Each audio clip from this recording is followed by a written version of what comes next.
pouvait brûler aussi fort. Récemment, des satellites très sophistiqués ont offert une vue plus précise de la surface solaire, et certains indices ont commencé à apparaître. Sous la couronne, la surface du Soleil bout littéralement. Toute la surface du Soleil est recouverte de cellules de convection. De la matière en fusion s'en élève, atteint la surface, se refroidit en brillant. C'est la lumière que produit l'astre, puis retombe. Chaque bulle de matière qui émerge et qui fait approximativement la taille du Texas s'étale à la surface, refroidit et retombe en l'espace de 5 minutes. C'est un processus d'une violence incroyable et qui se produit à des millions d'endroits sur toute la surface du Soleil, 24 heures sur 24.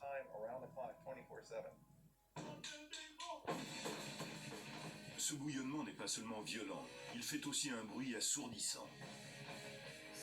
Le Soleil est un endroit prodigieusement bruyant. Essayez de vous imaginer toute la surface du Soleil recouverte de haut-parleurs, réglés aussi fort que les concerts de rock les plus décoiffants, et vous aurez une petite idée de l'univers sonore qui y règne. La surface bouillonnante du Soleil crée suffisamment d'énergie sonore pour surchauffer la couronne à des millions de degrés. Les scientifiques pensent que c'est la combinaison de ces ondes sonores avec l'énergie du champ magnétique solaire qui est responsable des températures extrêmes qui règnent dans la couronne. Depuis la Terre, on ne peut apercevoir la couronne qu'à l'apogée d'une des manifestations les plus surprenantes de notre système solaire, lors d'une éclipse totale de Soleil. Avant que les physiciens ne les aient compris, ces événements inspiraient la peur. Les Chinois croyaient qu'un dragon dévorait le Soleil. Que se passe-t-il réellement lors d'une éclipse de Soleil?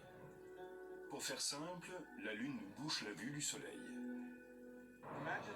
Imaginez que vous soyez au cinéma en train de regarder tranquillement ce qui se passe à l'écran et que quelqu'un traverse la rangée de sièges qui est devant la vôtre et vous bouche la vue.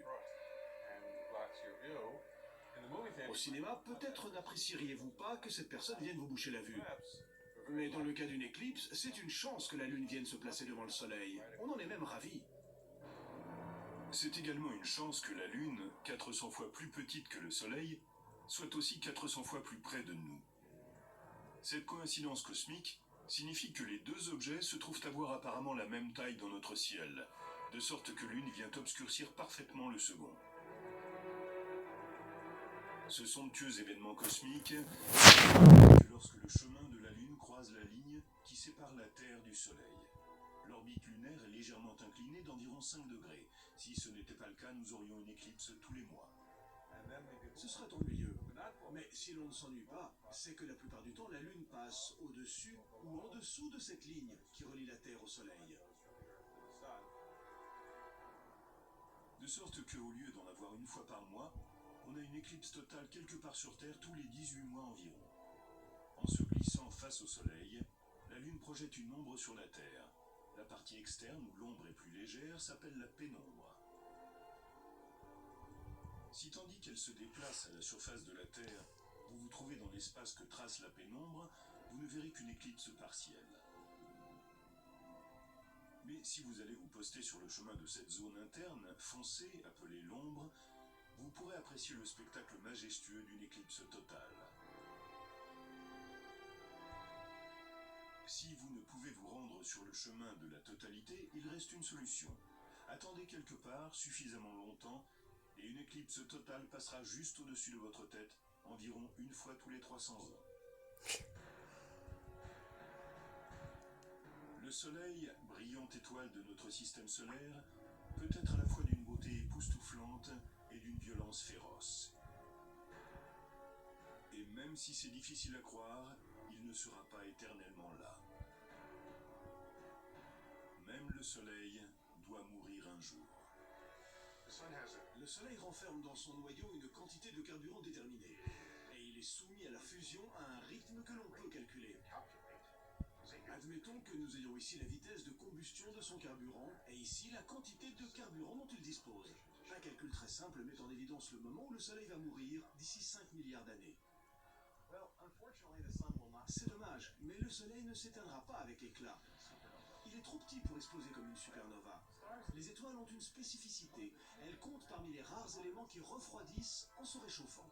Tandis qu'elle épuisera son carburant, l'hydrogène, notre plus proche étoile se refroidira et s'effondrera petit à petit sous l'effet de la gravité.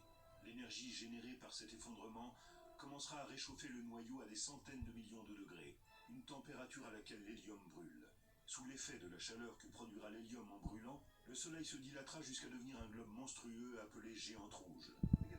À force de gonfler, il pourra engloutir les orbites de Mercure, de Vénus et de la Terre. Mieux vaut ne pas être dans les parages à ce moment-là. Avant cela, nous devrons passer d'une planète à l'autre pour assurer notre sécurité. Tandis que l'étoile se dilatera, la Terre changera légèrement d'orbite pour ne pas être engloutie. Il n'empêche qu'en termes de réchauffement, mieux vaudra ne pas traîner par là. Les strates externes de notre Soleil deviendront finalement si instables qu'elles éclateront dans l'espace, laissant derrière elles un petit noyau de la taille de la Terre à peu près. Reprenons. La taille du Soleil, qui fait 1 600 000 km de diamètre, sera revenue à celle de la Terre, qui fait à peu près 10 000 km.